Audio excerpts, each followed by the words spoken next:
I should explain myself for the benefit of those who have no idea who I am. I've asked my wife, and I think I know.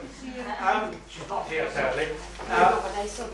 But I'm one of the patrons of Christian soldiers in UKIP. So I do, to some degree, have a sort of UKIP tie, which is actually under there. I'm not wearing it. So some of the things I want to share in the Christian context are about the EU.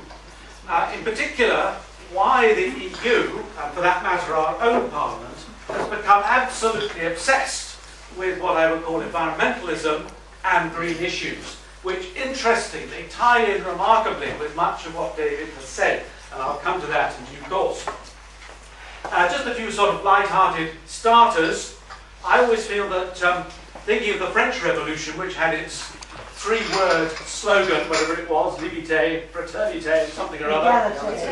Egalité. And that was poison enough. The European Union, I think, comes under the heading of cupidité, stupidité, et rigidité, which, for the benefit of any layman who wanted in, means greed, stupidity, and rigidity, which I think, to some degree, summarises the kind of bureaucratic nightmare that the EU has become. And indeed, it is very similar to what we were reflecting on the Soviet Union. If you see how the Soviet Union ran itself, this is what we are beginning to see in the European Union as well, and have done for a long time. A high-power statist bureaucracy that controls pretty well everything. And as a result, nobody takes the blame, nobody takes responsibility, and nothing much gets done. Incidentally, the European Union now has a special history museum faculty. We met a lady who, at Cambridge, she's a student of history, was lectured to by the head of this organisation. And she was informed, and you'll be interested to hear this, that the Second World War is now referred to officially as the European Civil War. Isn't that interesting? The European Civil War. Just a little bit of unpleasantness. Anyway, that's by the by. Now, one of the puzzles from a business point of view is why it seems that the big corporations and companies are so keen on the EU's heavily regulated and centralised concept of market. The truth is simple and a little depressing. It's because these big corporations are essentially idle, truly living on benefits. That's the best way to put it. Your and my benefits, of course. It reminds me of the rich fool that Jesus spoke about in Luke chapter 12, who said to himself, "You have plenty of good things laid up for many years. Take life easy, eat, drink, and be merry." But God said to him, "You fool, this very night your life will be demanded from you. Then who will get what you have prepared for yourself? This is how it will be with anyone who stores up things for himself, but is not rich towards God." These big, rigid corporations see themselves as having arrived to sit back and rake in the doubloons. It happens to all businesses to some degree. But being big, they sit there and they fatten. And their main problem is competition. That's the real trouble. That's why small businesses can't sit back and relax. They have to work hard because they have to keep going because there is competition. And in many ways, that's a good thing. In a true free market, which the EU is absolutely not, most of the big lazy corporations would die. And better, more nimble, younger companies and entrepreneurs would run rings around them. What we see in the EU is corporatism, not capitalism. Capitalism, as Adam Smith envisaged it, did not have regulations and all the kind of rules that many companies are now faced with.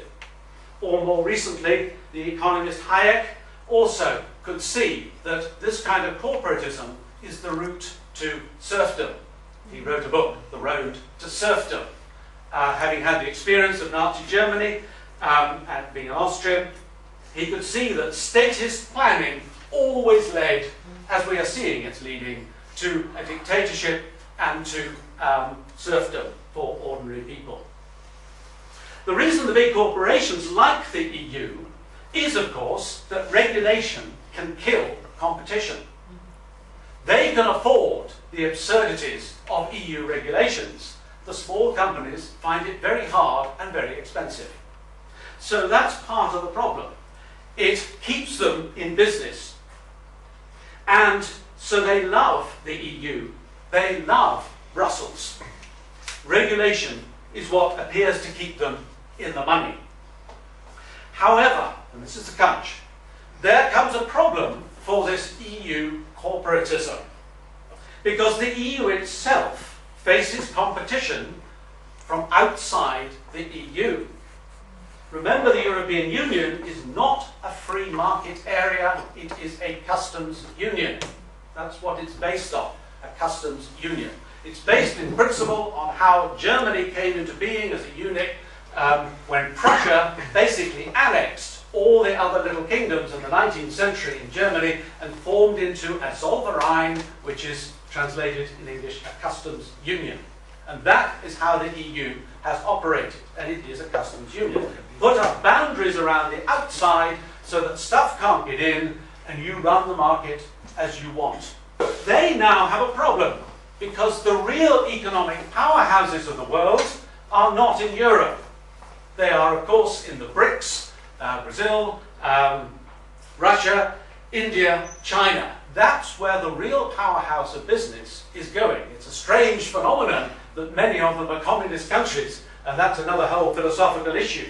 But nonetheless, in terms of how they run their economies, they are a serious, serious threat to the welfare, as the EU would see it, of itself. Partly because free trade agreements around the world have reduced tariff barriers. It makes it harder for the EU to keep this stuff out of the EU because they can't raise their tariff barriers too high. Otherwise they'd be in trouble with so they have a problem. How do we deal with this external competition? And here we come to the green and environmental issue, why it has caught on so big in the the rooms of Brussels. Because one vital ingredient of all material development, and I stress the word material development, is energy. Energy is vital. If that energy can be restricted or made prohibitively expensive, then progress by the BRIC countries could, in theory, be slowed or even stopped in its tracks. Again, the same strategy by imposing, by world agreements, massive regulations on the use of energy, carbon taxes, carbon trading, and all this kind of caper. It's worth mentioning that though the EU has passed massive carbon-cutting regulations, strangely it's the United Kingdom who have been stupid enough not only to swallow them whole, but even to go further. The main idiots in this were the last Labour government, and the current, I think, was Mr. Ed Balls, who I think supposedly pushed through the Climate Change Act of 2008. Incidentally, the Climate Change Act was written without any corrections by Friends of the Earth and handed to Ed Balls, or not Ed Balls, Ed, what's his name? Millie Bean, to pass as a unit. It is entirely the Friends of the Earth who got that act through Parliament. Who the heck are the Friends of the Earth? Do you belong to them? Did you vote for them? No. They just pushed it through and now we're saddled with it. As probably some of you know, when the Climate Change Act was passed in October 2008, which committed us to 80% cut of our CO2 emissions, only 4 MPs voted against it. This was in October, and as one of them in his speech pointed out, gentlemen, do you not see what is happening outside? It is snowing in October, and they passed this act. Talk about stupidity. Now, I won't trace in detail, but the push of the green agenda, and I want to talk about this man-made climate change belief, and it is a belief. It is in fact a religion. In fact, it's a very old religion. I'll come to that in a little bit more detail in due course. It is in fact, I would say it's interesting, it's man-made global warming. Don't women contribute? Sorry, you don't, because neither does man. But it's actually interesting that that term is used. They don't talk about, well, I suppose some of them try human-induced and all the rest of it. But it's interesting that it's the man's fault, because behind all this green think and environmental think and this climate change think lies, as I think, the belief in Mother Earth worship. It's not spelled out. It comes perhaps from that chap Lovelock, who came up with the Gaia hypothesis about the Earth as a kind of organism that lived and adjusted itself and could be damaged. He accidentally has changed his mind about that, but that doesn't get down to the grassroots. He said, I didn't mean what they think it means at all. But behind this greenery, there lurks this religion of Mother Earth worship. And into that has come all kinds of European strands of thinking, and I'm very grateful to David. He's been outlining the Marxist, and if you like, the Hegelian, and even the pre-Hegelian, the Rousseau, French Revolution stuff that poured through Europe like a disease, like a sewage, and to some degree was only held back in England, as I said, by the preaching of the good news, by the Wesleys and Whitfield and others, which, as it were, put us in such good stead. But this kind of thinking, I'll be talking, as I said, a little bit more about this. For example, Jean-Jacques Rousseau in Émile, when he wrote that, it contained these interesting lines, and it ties in exactly with what David is saying. 1/2 of the children who are born die before their 8th year. This is nature's law. Why contradict it? That's Rousseau. We seem to be back there, don't we? Similarly, the cold calculations of Malthus, who was a clergyman, led to the view that nature, blind and uncaring, will destroy by starvation the human race if it gets too big, and we must cut back on the population. Where have we seen that before? To follow this kind of awful logic, of course, leads to terrible cruelties. And again, I would refer you to what David said. The terror in France and the many terrors in other European countries, including Nazi Germany, and the terrors in Russia and elsewhere, in Cambodia and China and so on. As we know, the Germans managed to run alongside both the cruelties of genocide along with a care for Mother Earth. Hitler was a vegetarian. He didn't believe in harming animals. It's fascinating, isn't it? It's a curious diversion. All the SS were very much instilled into this Mother Earth worship and how to treat all living things with great care, except people. It's interesting, if you're, I won't say an aficionado of Wagner, I have the unfortunate disease of quite liking his music. Somebody once said he's not nearly as bad as he sounds.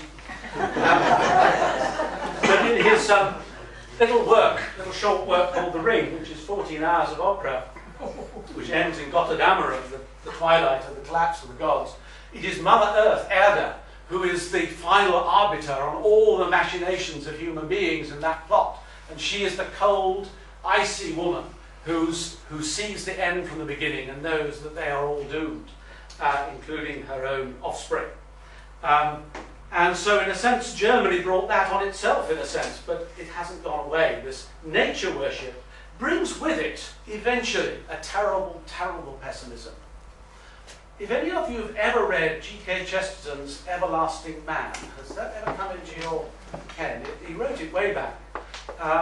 It's perhaps not for everyone, but he makes the point that in the sort of early days of the world, as it were, despite the fall of man, nature worship sometimes has a sort of ignorant innocence about it. But he says it always ends up in devil worship. One way or another, that's where it will end up. It may seem innocent on the surface, but before long, it's devil worship. It's actually an interesting read, Everlasting Man. I do commend it if you want an understanding of a Christian thread through history and how it's worth a read. But like the whole input of the homosexual agenda and the whole libertarian sexual agenda, this religion of environmentalism has made extraordinary strides globally. And it now resides as a state religion, it seems to me, in many countries. Certainly in the EU and in the UN, it is espoused by nearly all of the mainstream media, newspapers, television, and, this is the tragedy, in many mainstream so-called churches as well.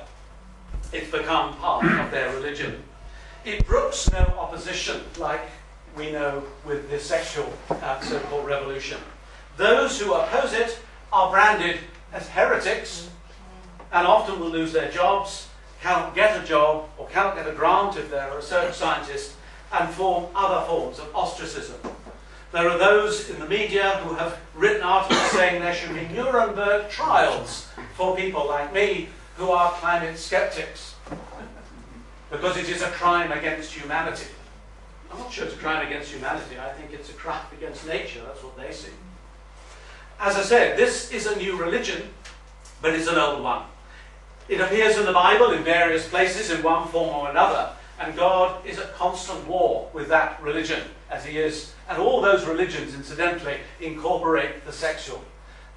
The Baals and the Asherah were indeed fertility symbols in every sense of it. And I don't want to go into details. You don't need to, I don't want to think about these things. But God's word is so clear. Do not set up any wooden Asherah pole beside the altar you build to the Lord your God. Don't mix religions. Don't mix nature worship with the worship of the true God. But we see churches doing precisely that.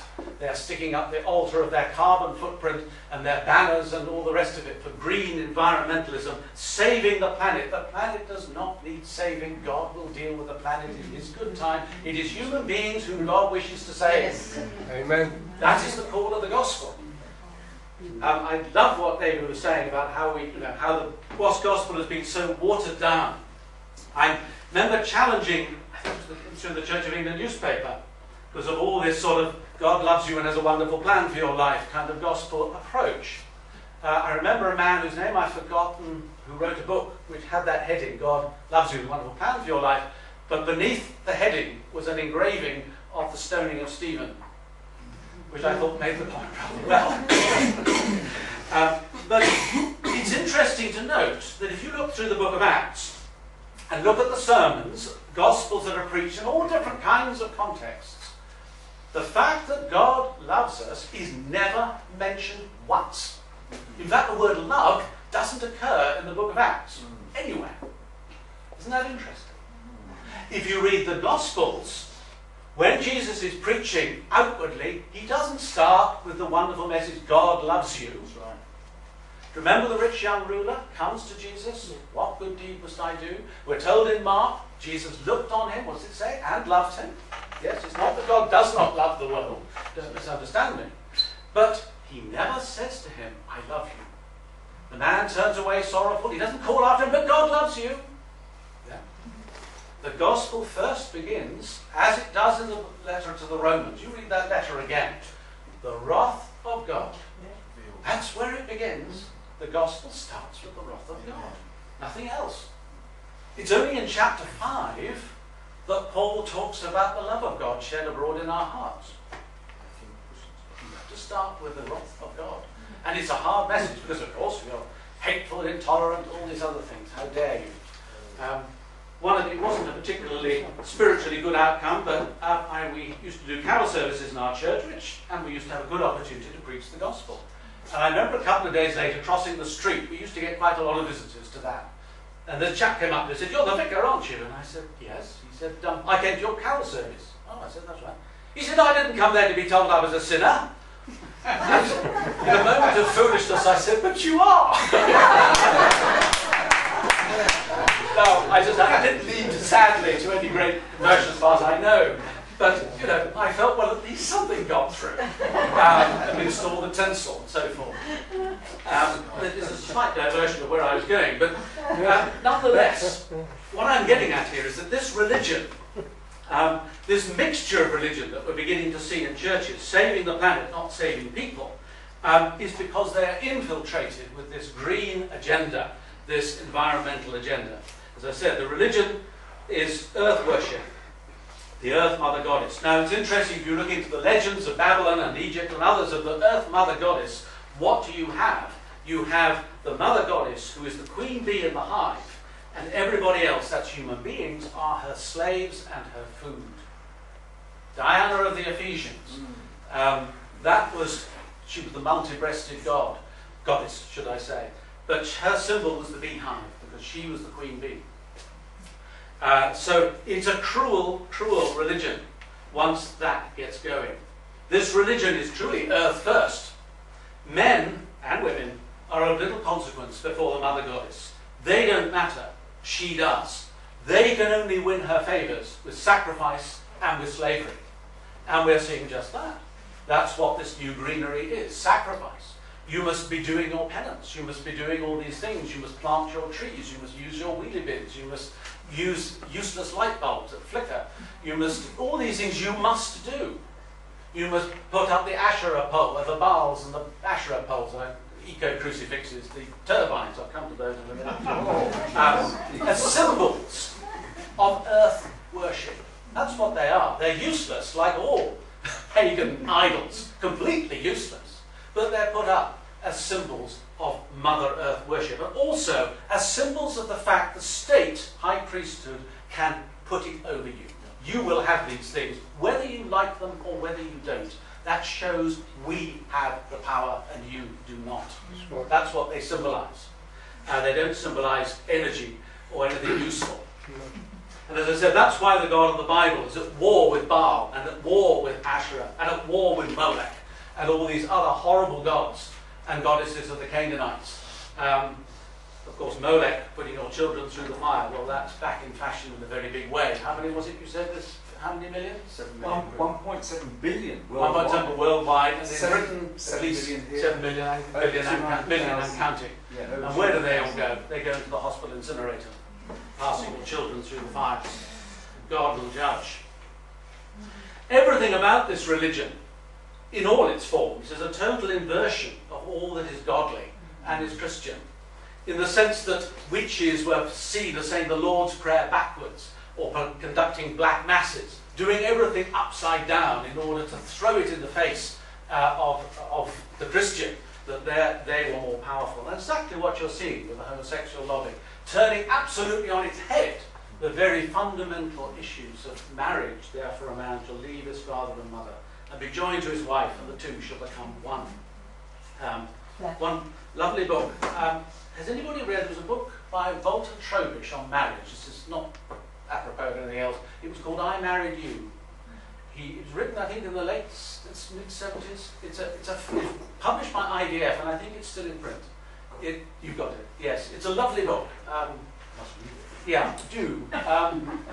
The funny thing, I first read it when I was in Nigeria, and the whole of his sort of way he puts the book together is speaking about marriage in an African context, which is absolutely riveting. And suddenly everything made sense there of how people thought in Africa and so on.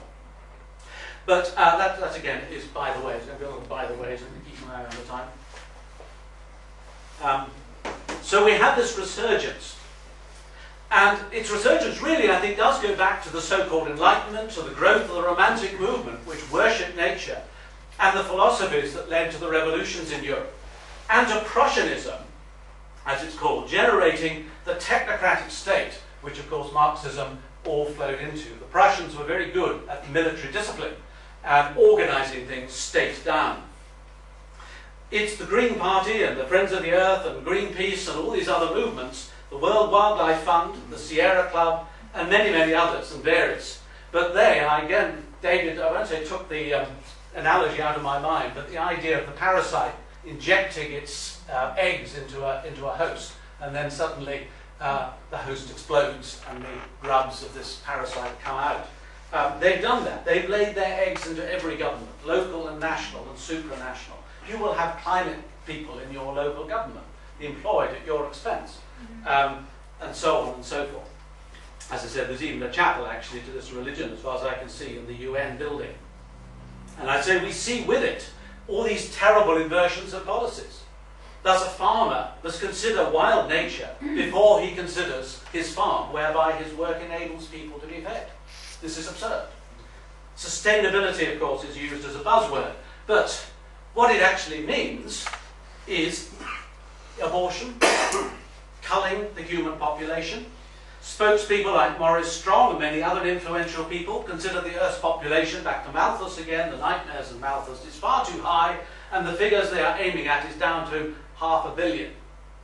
that means they'd love to see 13 out of 14 people on this planet removed. It's funny they don't choose themselves. Environmental policies are directly responsible for more than 50 million deaths in the last 50 years. One of the worst, it's ignorance that led to it. A certain lady called Rachel Carson, who wrote a book called Silent Spring, which is now the Bible of the Green Movement. It was written in the 1960s. In it, she believed, and I stress the word believed, that she had cancer and sadly died of it, but she believed it was caused by DDT. And hence her book, Silent Spring, she imagines a time when all the birds are dead because they've been eating DDT. This book resulted in the cancellation of the use of DDT to exterminate the malaria parasite and the mosquito. At the time the book was written, malaria was on a very, very downward shaft, even in Africa and places like that. Less and less people were getting it because of the effectiveness of DDT. That was stopped, and now malaria is a major scourge.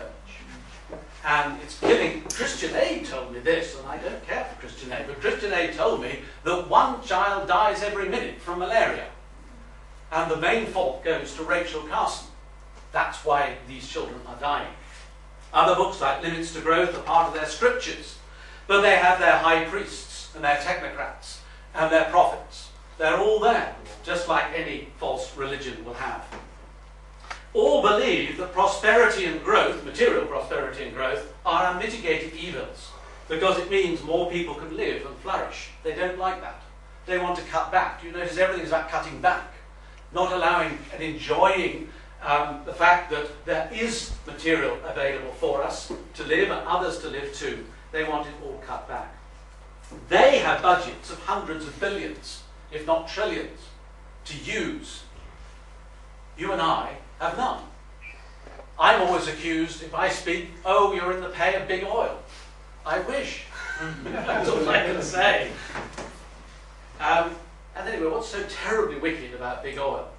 Most of the people who accuse big oil of being so wicked wouldn't be alive were it not for big oil drilling and getting oil out of the ground to make the chemicals and the fuel to keep them warm and the medicines that keep them alive. All these things, many of them, we can be thankful to big oil.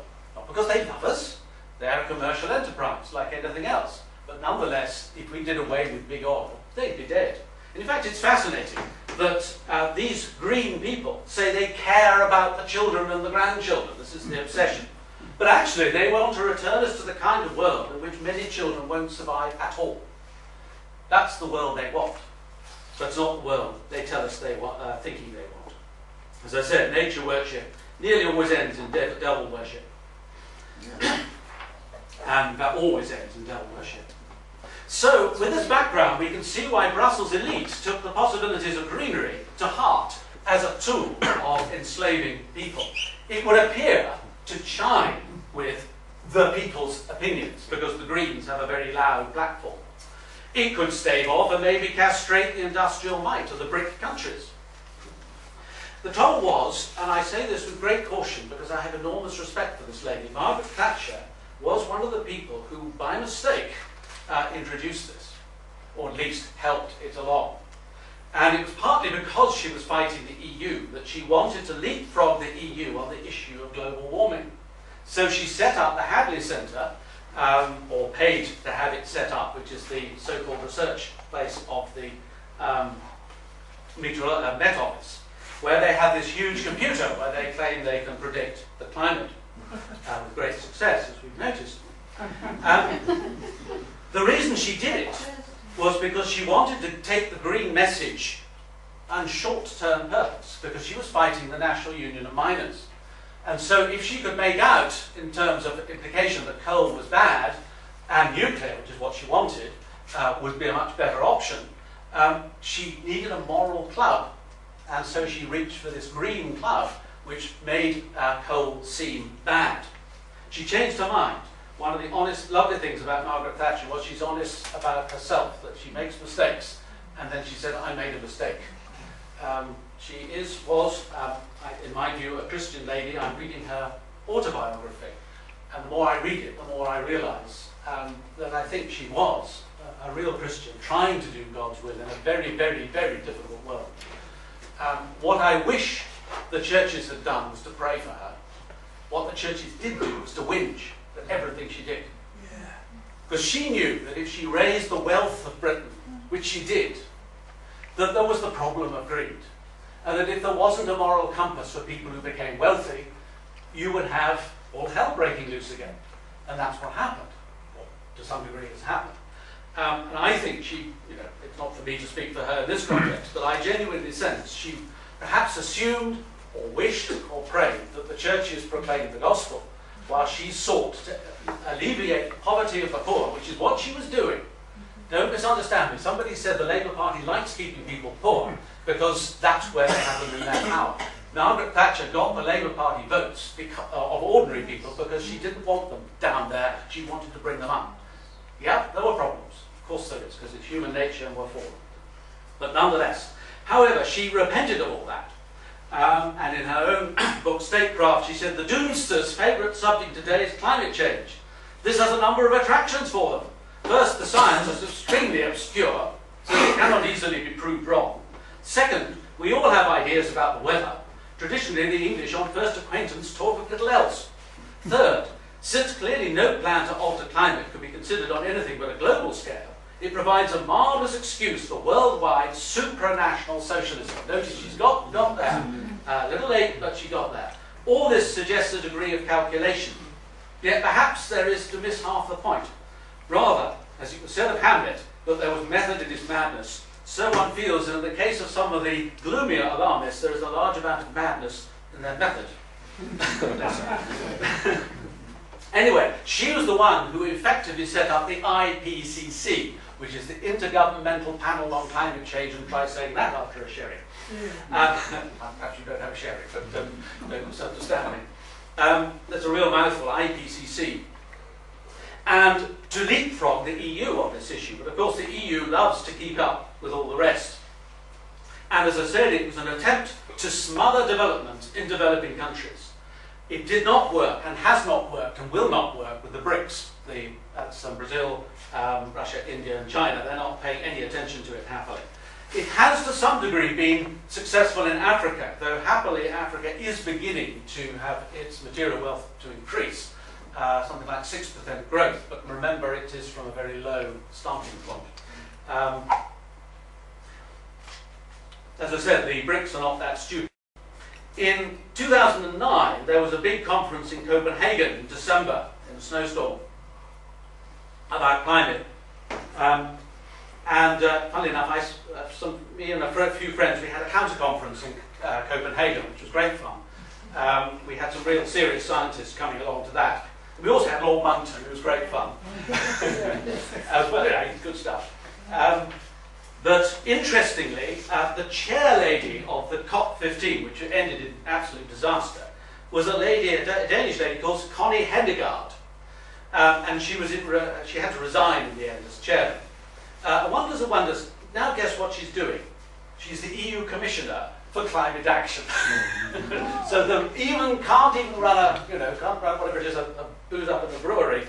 She's now Commissioner for Climate Action. And yet the EU is signed up to these huge carbon-cutting targets. In the UK, it's politicians like naughty puppies, desperate to please their masters, and passed the Climate Change Act when it was snowing. Now, the carbon markets and so on have all collapsed. If you happen to be interested in investment, if you've invested in carbon, you are bankrupt. The carbon market has got nowhere. It was literally trying to sell hot air to idiots, and I'm afraid fellow idiots didn't try to buy it. It was pretty disastrous. In fact, here's a description. This is Walter Russell Mead from the American Interest blog. Says this: the EU has been the global laboratory testing the green agenda to see how it works. Today's story, the collapse of the carbon market completely, means that the guinea pig died. The most important piece of green intervention in world history has become an expensive and embarrassing flop.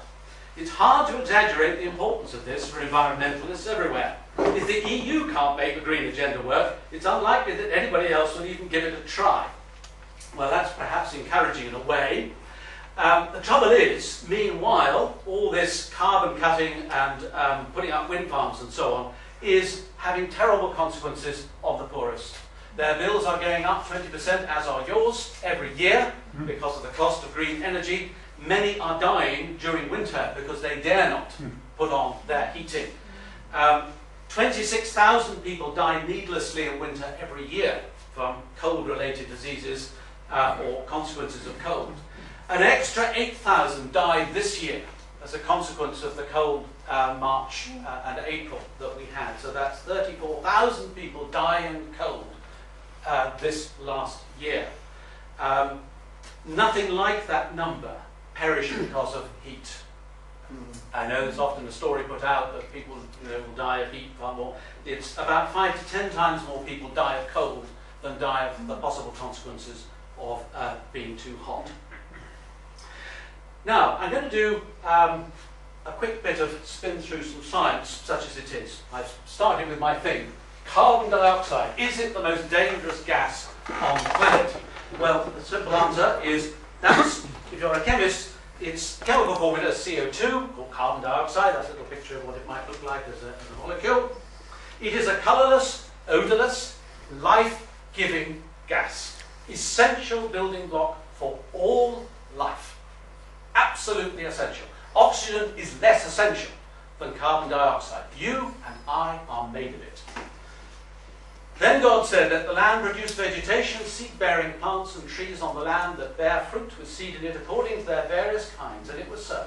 The land produced vegetation, plants bearing seed according to their kinds, and trees bearing fruit with seed in it according to their kinds. And God saw that it was good. Plants live on carbon dioxide. They depend totally on it. They turn it into cellulose and sugars and proteins and all sorts of things. They need other minerals to make the proteins, but nonetheless, the fundamental unit of plants is carbon dioxide. And therefore, the fact that you and I eat plants, or eat animals that eat plants, we are also, our skins, our bones, everything is made up in part, in a considerable part, of carbon dioxide. And the great God said, I give you every seed-bearing plant on the face of the whole earth, and every tree that has fruit with seed in it, they will be yours for food. We depend totally on there being carbon dioxide in the atmosphere. While we're passing, burning that, which is coal, there you are, nice coal fire, makes this. The CO2 from burning coal is turned, amongst many other things, into wheat. And that wheat feeds you and me with bread, a fundamental staple part of the human diet across the whole world. Incidentally, just in case there's any chemical confusion here, carbon dioxide is not carbon monoxide. Carbon monoxide is a toxic and combustible gas. There's none of it, or hardly a trace of it, in the atmosphere unless you turn your gas boiler on without proper ventilation and so on. You can get it. It's not very nice. But don't confuse the two. Now, great excitement a month or so ago. Carbon dioxide has reached 400 parts per million. We're all going to die. See, just to give you a visual idea just how much CO2 there really is in the atmosphere. This is very, very basic. If you imagine that rectangle as being the atmosphere with all its gases, I'm leaving out water vapour because that's too variable to make any meaningful account here. Okay, the first content is 79% of it is nitrogen. Okay? 20% thereabouts is oxygen, which you and I breathe. For some animals or some organisms, oxygen is actually a poison. But to us, fortunately, God's arranged it all so that it isn't for us. We breathe it and use it. The third component is argon. You probably haven't even heard of argon. 1% of the atmosphere. As a matter of fact, the old-fashioned light bulbs all have argon in them to stop the filaments from oxidizing. They're filled with argon because it's a cheap, totally unreactive gas which is easily extractable from the atmosphere. Okay, so can you just see that yellow line there? There's a little yellow line, just see it, just visible. Okay. Right, now we're going to carbon dioxide. Can you see there is a little thin red line? I put it red to make the contrast. That, in proportion to the whole, is how much CO2 there is in the atmosphere. 0.04%. Okay? Now, how much is due to human burning of fossil fuel of that amount? Roughly. Well, it's not possible to be exact, but it's possible to get a ballpark figure. I don't know whether you can see. The line comes up to about there. Of that total, that much is what human beings put into the atmosphere from burning fossil fuels and so forth. I haven't mentioned methane, which is actually even less, it's about 1/100th of the amount. And anyway, it doesn't last very long because it burns. We'll not talk about cows. Prince Charles, bless his heart, was so worried about methane that apparently he feeds his sheep in Cornwall on a special diet that stops them producing much. I assume, forgive my French, that that's a low-fat diet. Sorry. I am a clergyman, but I felt that has to be said. Okay. Now, much more important question. Does carbon dioxide cause global warming, quote, climate change? Because, of course, the problem was that when they started talking about global warming, it stopped. So they had to change the tune, call it climate change. Okay, well, I mean, like, it's complicated, and in a way I'm simplifying to say this, but I want to say it because I think it's important to say. The simple answer is no, it does not. But it does cause everything to grow. CO2 levels are currently dangerously low. I would stress that. They are dangerously low at 400 parts per million. From the point of view of the planet, depending on your view of the planet's history, I don't want to cause too much of a furore. Christians differ on this one. But from one perspective, whatever you base it on, the last time it was this low in long-term history of the planet Earth was 300 million years ago. We really are at a very low level. We're rising, but it's very, very low indeed. And that's why I stress, if it goes below 200 parts, that's half. If we halved it, we can't do that anyway, but if we halved it, plants would start dying. And if plants start dying, I can tell you something else, you and I will start dying rather quickly. If you do succeed in cutting it even a bit, what are you doing? You're actually committing genocide. Because people who are living on the edge of just having enough, just enough crops that year to keep them going, if you cut the CO2, that will fail. They will die. So cutting CO2, that's why I say cutting, carbon is the silly word that they use it. Cutting carbon kills people. Cutting carbon kills. Just in passing, and this is purely a bit of peripheral science, you may not be able to see it very clearly. You're probably, if you're aware at all, told that the greenhouse gases like CO2 actually cause the Earth to be 16 or 20 degrees warmer than it would be if there wasn't any CO2 in the atmosphere at all. That's what you're told. Perhaps even 30 degrees warmer. You're told this. Now, this is, curiously, a bit of data from NASA. When the Apollo landings landed, they left many scientific instruments on the surface to send back data. And one of the simple instruments they left was a surface temperature thermometer of the ground. Obviously, there's no air on the moon, so it's just what the ground temperature was. Now, as you imagine, the moon has a sort of day and night of 2 weeks. 2 weeks day, 2 weeks night, because it has this strange orbit. It's getting direct sunlight for some of the time, and then it's turned away from the sun, that other half, and it radiates it all out into space. Now, in theory, according to the theory that tells us that greenhouse gases keep our Earth 30 degrees warmer than it should be, that's the red line here. The theory, this red drop, up, drop. This is every fortnight, basically. You get temperatures drop, temperatures rise, temperatures drop, temperatures rise, and so on, all the way through. It's very dull, because it just goes on doing the same thing forever. That's the theory, that it would drop right down to there and rise up to there. These green lines are the actual measurements of what actually happens.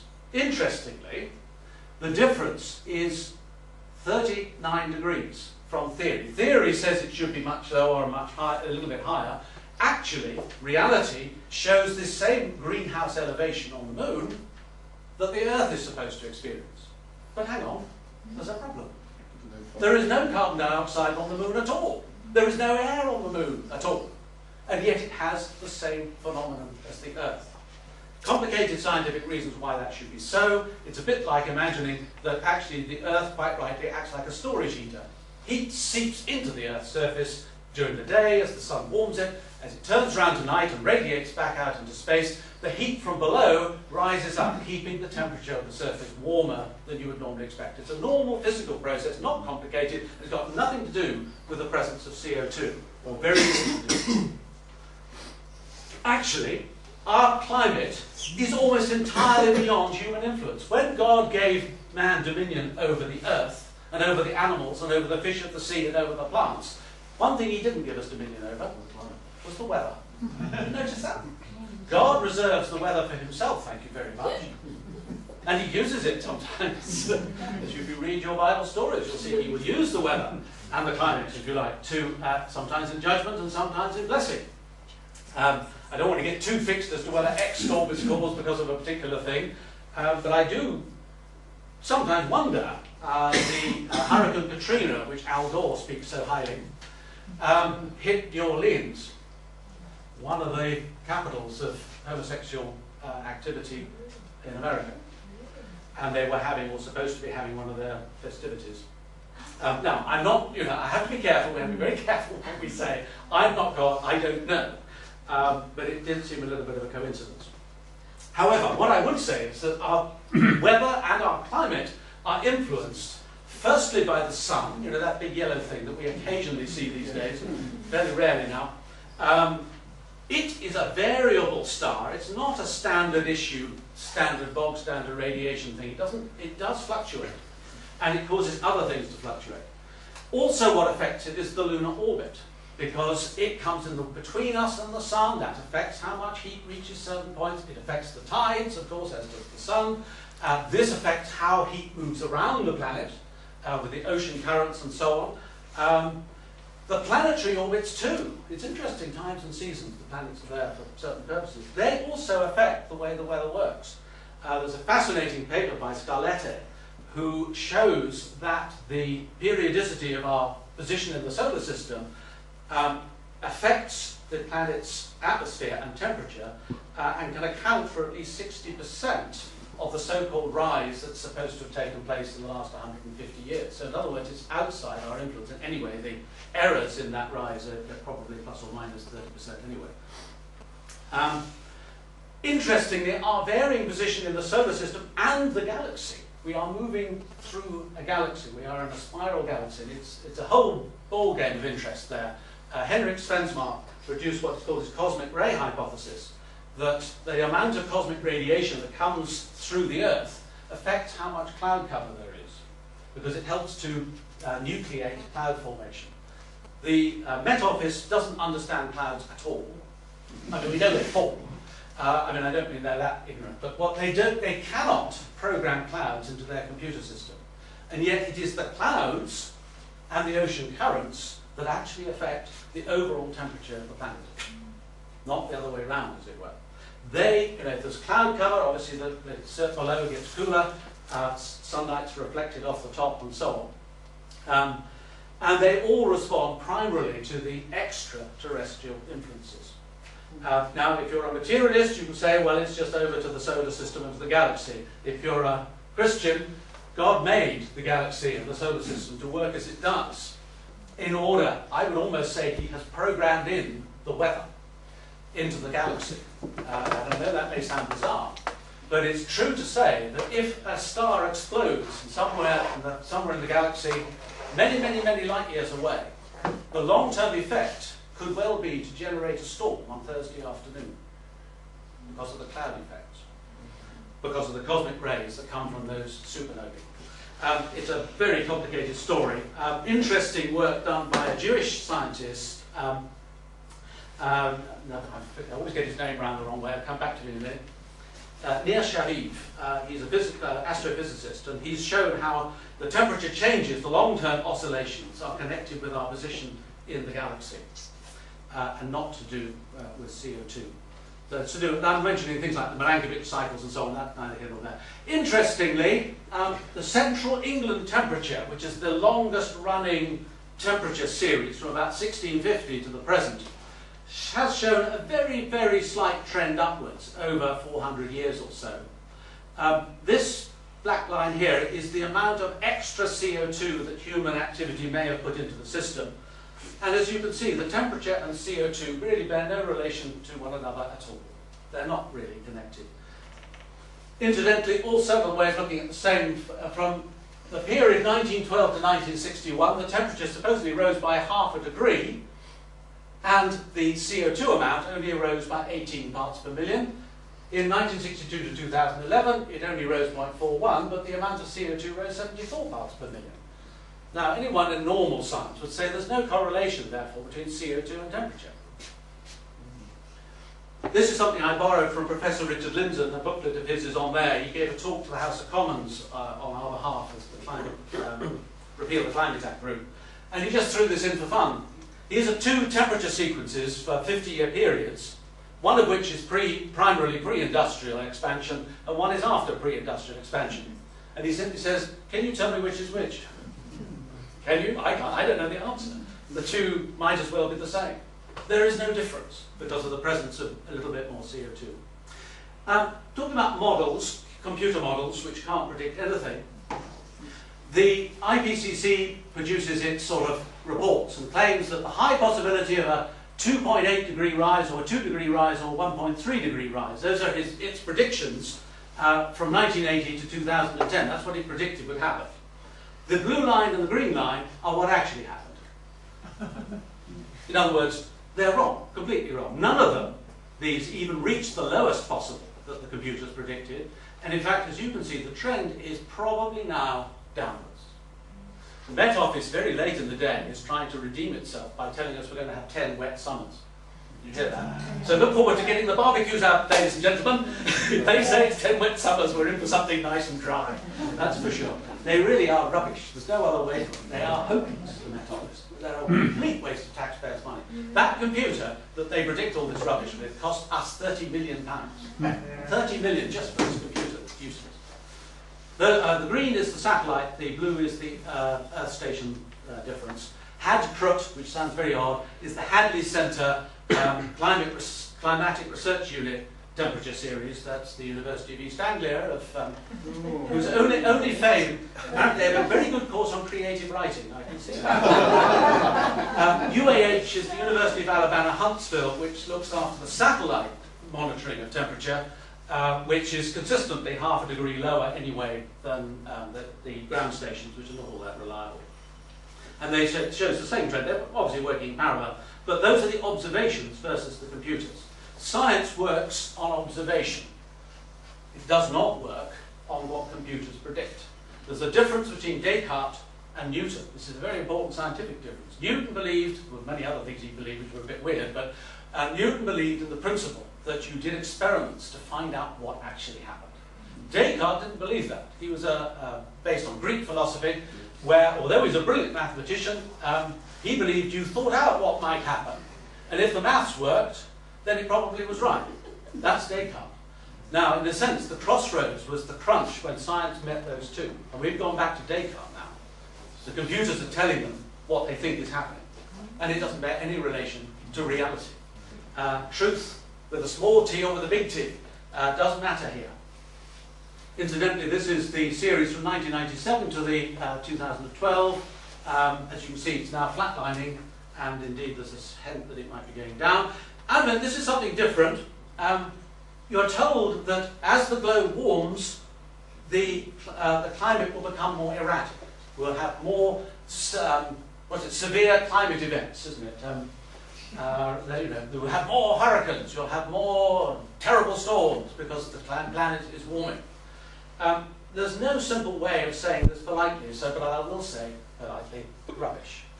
Anyone who's a meteorologist knows that that is the absolute opposite of the truth. If the Earth is warming at all, let's suppose it is, what happens is that the poles, yes, will get considerably warmer. They'll go up by several degrees. The tropics will stay about the same, but will probably become more moist because you'll get more evaporation. This is a rough idea.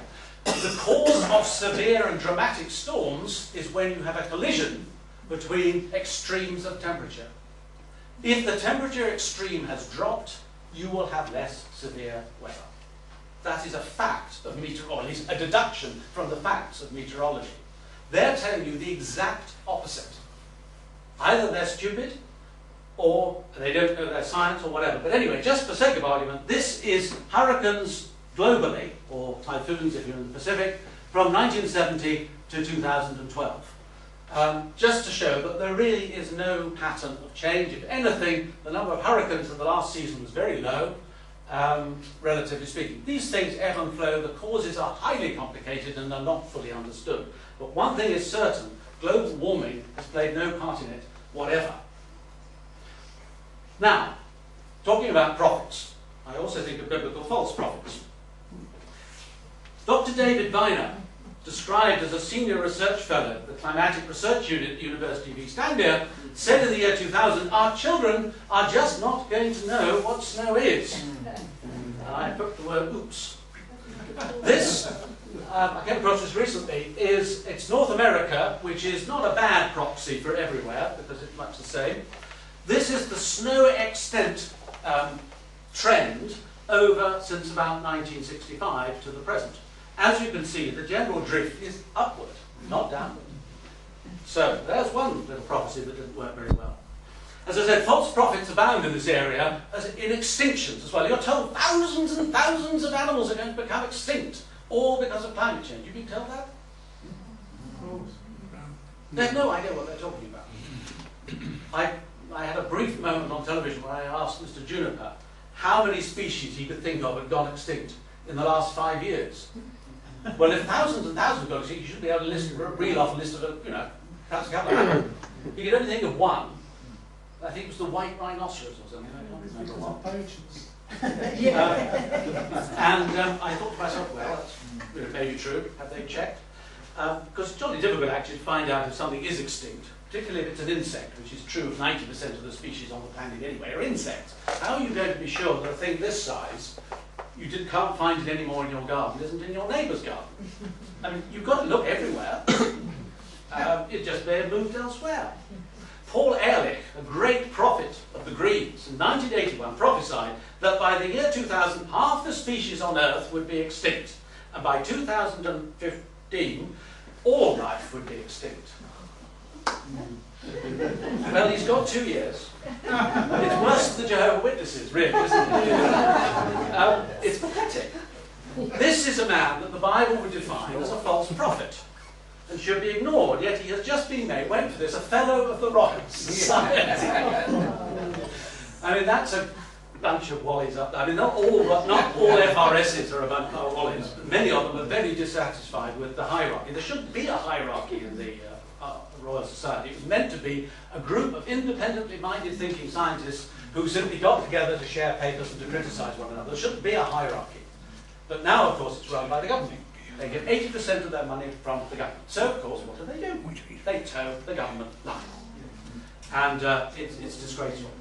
Just to remind you why, you may say to yourself, how can we know when a message has not been spoken by the Lord? If what a prophet proclaims in the name of the Lord does not take place or come true, that is a message the Lord has not spoken. The prophet has spoken presumptuously. Do not be afraid of him. The Bible is very clear. One strike and you are out as a prophet. You get it wrong once, you are disqualified. Finish. No more attention. And okay, he doesn't prophesy in the name of the Lord, but he presumably prophesies in the name of Gaia, so from his point of view it's the same thing. He is a false prophet and should have no attention paid to him whatsoever. Okay, going to energy issues very quickly. Try and be as quick as I can. I'm throwing this in just for fun. What you're looking at there is a photograph of a fracking well. That's shale gas. When the drilling is done, it's all over. That's probably the most you would see of a fracking well.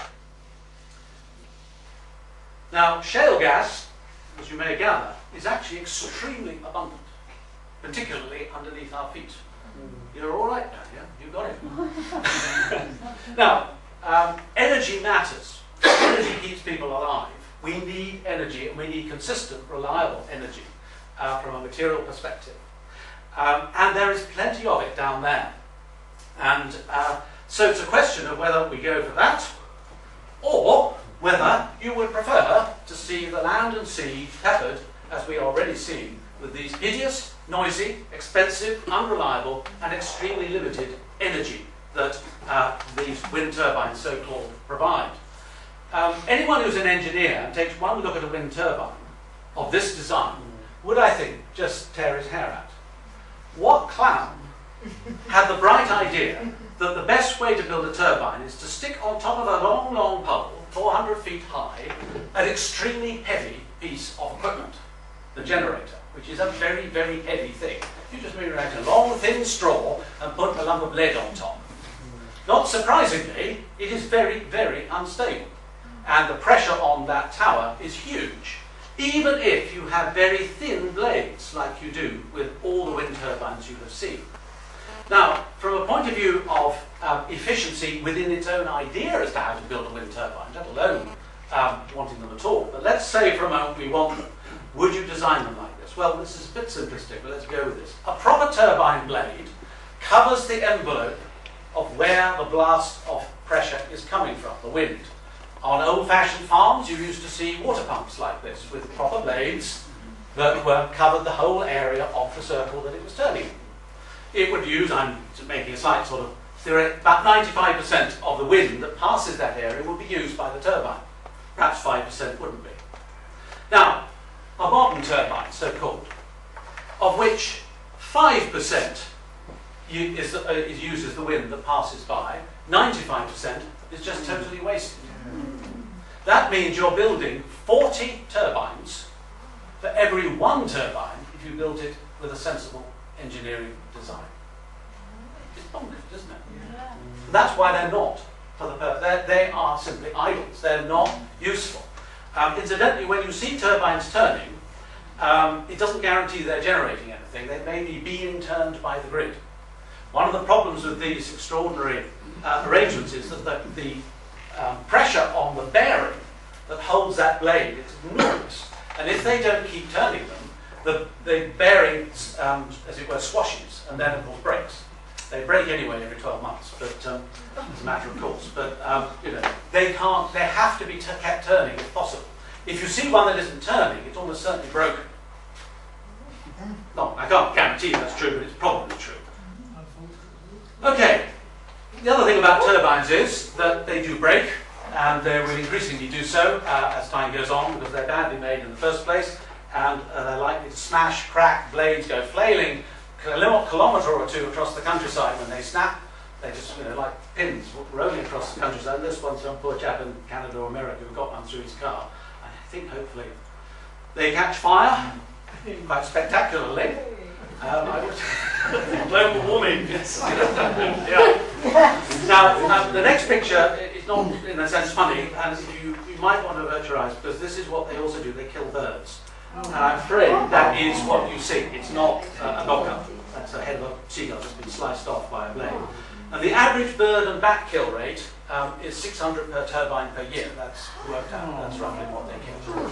They mostly kill birds of prey because, of course, they're big and fairly difficult. They're fairly slow. Sorry, yes? A quickie.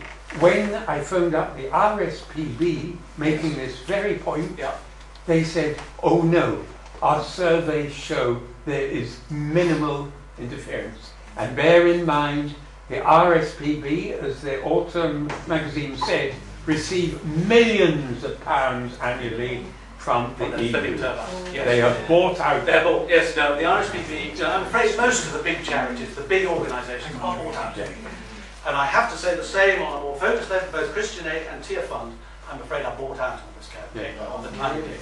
It's a disgrace. I'm afraid I will not give Tier Fund or Christian Aid ever again, unless they change their policy. Okay, the other thing is, talking about affecting the weather, here's an out-to-sea turbine farm. You can imagine the danger that would be to shipping. Something to hit a bank of fog caused by a sea-based turbine. What's that? It's evaporating. What it's doing, the dropping of pressure behind the blades, is causing water to form fog. And of course it's blowing downwind from behind the turbine. And that's continuous, is it? It depends. I mean, it depends on the weather conditions as to whether that will happen. But it can happen, and it can happen presumably quite suddenly, and then you'll suddenly have a bank of fog that, you know, unless you've got radar and everything else, you're in real trouble with. They also add the bright idea that they've recently introduced at sea, particularly, stealth turbine blades. Because the problem with turbines at sea is for low-level, scanning for low-level aircraft, which of course are a risk, you know, people flying in to attack you at low level, these flipping things get in the way of the radar because they're just constantly doing so. Well, they thought, brilliant, all we'll do will make them invisible to radar. Now that's bright, isn't it? Radar and a ship sailing towards a thing can't see them. I mean, where do they find these people? Goon show. It is an absolute Yes. goon show, isn't it? Oh, Do you know that was a British company generated that technology that made them invisible? yes, it was. They were terribly proud of it. Coincidentally. Yeah, I'm sorry to betray the locals, but really, it's absurd. I mean, how silly can you get? This is just a wind map of Europe during February this year, I think, when, if you remember, it was quite cold and we needed electricity, and under the circumstances, the wind was hardly blowing anywhere in Europe, just when you want it. And in fact, when you get very cold weather and cold winters, which we're going to go on getting, it's always due to high pressure, which means still air and very cold temperatures, and the wind doesn't blow. So personally, I would risk a few fracking wells, and that would be discomfort for 6 months, and then it's all capped off, and we've got energy flowing, local energy as well, because the idea would probably be to run it like the old gasworks. You have a local supplier to a town, just have a fracking well somewhere suitable or unsuitable. Anyway, here's a nice joke by Josh. If you go on the web for Josh cartoons, he's got lots of stuff on this. But this, you'll heard talk about smart meters. Now, when I was in Nigeria, we used to call it power cuts. Because that's what it is. 10 times a day. Yeah, exactly. You'd be lucky to get it, they'd load shed and, you just light would go off. It was all quite normal. Well, it was difficult, but normal, as you can imagine. That's what they want to introduce in smart meters. This is what it's about. It's about rationing electricity because they won't have enough. As you know, they're closing down all the coal-fired power stations as quickly as possible because of their carbon emissions. They're turning Drax, the biggest coal-fired power station, to burn wood because, in theory, it's green to burn wood. Well, the coal was made of wood. And these small policies can scale them. And to do that, they are shipping the timber from America. They can't get enough. They can't. Well, if they tried to use British harvesting, it would take 5 times the harvesting of wood. Even on a sort of official scale in England, all of it would be gone 5 times over every year. It's they're sort of bonkers. They're bonkers. But this is what it's back. God gives them up. That's what it says. To the future, their minds just become futile, and they think of stupid things. So I conclude with this, and then I will shut up and just sing to the Lord if we need to. Our energy bills are 85% higher than even in Germany, incidentally, and rising by about 10 or 20% per year because of all these turbines and so forth. The poorest, of course, are worst affected, and as I've talked about, 34,000 people died. It seems to me that this Malthusian horror of nightmare and this sort of Gaia religion of people don't matter. They really don't. They're just the grubs. They're the slaves, and they can be got rid of in order that the earth can be saved, in inverted commas. They seem to hate people, and particularly the vulnerable. Now, I would say this, just a couple of things. There are such things, you've heard tipping points. I was telling you that if it gets on getting warmer, there'll be a tipping point and it'll be out of control. This is complete nonsense on any physics basis. Even if you think CO2 can contribute to warming, which some do, and it might do some, the process is what we call exponential. In other words, the more CO2, the more you double it, the less effect it has. Every time you double it more, it's even less, even more effect. It's a bit like painting over a piece of glass. If you put one coat over, you get a lot of light cut out. Put another coat over, a little more light's cut out, and so on. The more coats you put on, the less actual difference it makes. So with CO2 going up, it wouldn't, even if there is a basis for warming, and there are arguments on that it could do some, it won't make much effect. So the point is that also the Earth is designed, believe it or not, and has a thermostat. There is no way the Earth can overheat. There is no way the Earth can overheat. There is a very complicated system of letting heat out of the Earth. Professor Richard Lindzen, whose booklet is over there, was one of the people who discovered what's called the Pacific Ocean heat vent, which is a fascinating phenomenon. If you imagine the Pacific Ocean, if you look at it, it looks like an eyeball because it's a huge amount of the globe. It's a very vast ocean. And when the sea surface temperatures reach about 28.5 degrees, a very strange phenomenon happens above the oceans. Instead of more clouds forming, it's as if suddenly the whole iris opens up over the Pacific Ocean. And as the Earth turns into night, the heat is just blasted out into space. So it loses in 24 hours more heat than the Earth could possibly contain as a result of supposedly CO2 or whatever it may be. So the Earth has a fundamental thermostat which prevents overheating. Go up and down a certain amount, and we've had plenty of ups and downs in the historical past. Often, the warmer it is, the more profitable and the more prosperous people are. In the Roman war period in Scotland, in southern Scotland, they were growing vines. It was that warm. Medieval warm period, there were vineyards in Yorkshire, and as far as we know, very successful ones. And on the whole, the warm periods have been the prosperous periods because, of course, there are more crops, people don't have to use so much heat, even in more primitive conditions.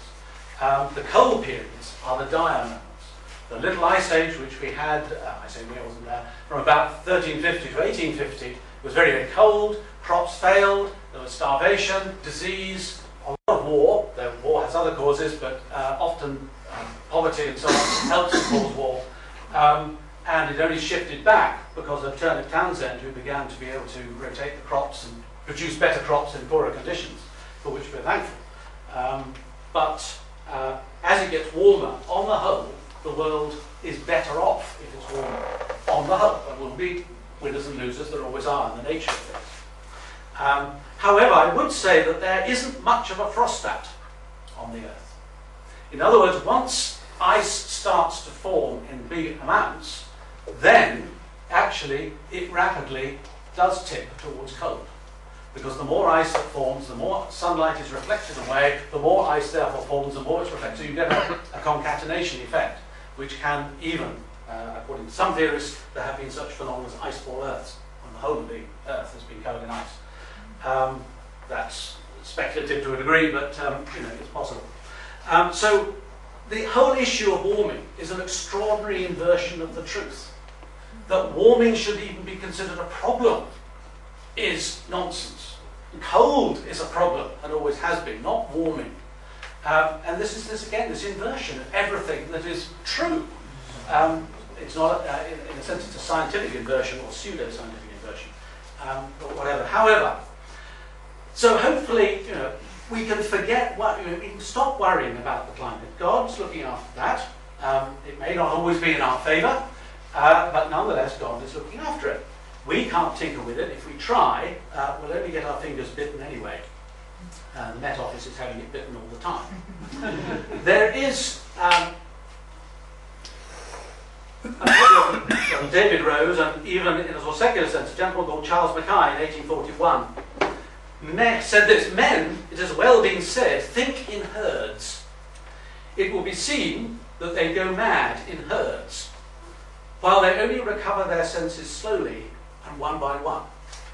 And I think that ties in with Eliot's point, that it's not going to be a simple matter, though God is merciful, and if we, I think, are faithful in trying to preach the gospel and acting as we can, I think this is the key. We may be able to do what Wesley and Whitfield, in God's mercy, was able to do, to save Britain from the horrors of the French Revolution. But we've been living on that legacy far too long, it seems to me. And now we're in a generation that knows not, I won't say knows not Joseph, but knows not Christ. And therefore, doesn't even have an inkling about Christ. So we've got to start really at scratch. Now, Wesley went out to people who didn't know anything about Christ, or very little. And God used it. Well, Wesley was no different from any other. God can use anyone. In passing, and I'll just throw this in at the very, very end, and I'm going to stop now because I've overrun my welcome. Mrs. T, who died recently, as I said, I feel for all her many mistakes, and she admitted to them, was a Christian lady. A very interesting reflection on a Jewish website about Mrs. Thatcher, which just struck me as nice. One of the things, she was a friend of Israel, that was no question, She, at the age of 12, and her sister, who was, I think, 17, had an Austrian Jewish pen friend in 1938 who wrote to her saying, please can you get us out because they are rounding up the Jews. Now, they were living over the grocer's shop in Grantham, classic thing. They haven't got much money, but Mrs. T, age 12, along with her sister, went round the Rotary clubs and other places and got the money, got her out, and she stayed with them, and she stayed with others in Grantham. And she eventually went to South America, and when she died, she wrote saying, I am now a grandmother, and I owe my life, my children's lives, and my grandchildren's lives to Mrs. Thatcher. And this website also quoted the scripture to David that I think it's Nathan said, and the context is not perhaps totally appropriate, but it works, I think. That God says to David, I took you from the sheepfold, and I made you king. And they reflected, well, God took Mrs. T from the grocer's shop in Grantham and made her Prime Minister. And I thought, yeah, there's something in that. So, with that thought, God can use anyone. As long as we're faithful to Him. And so I think we've got to stop now.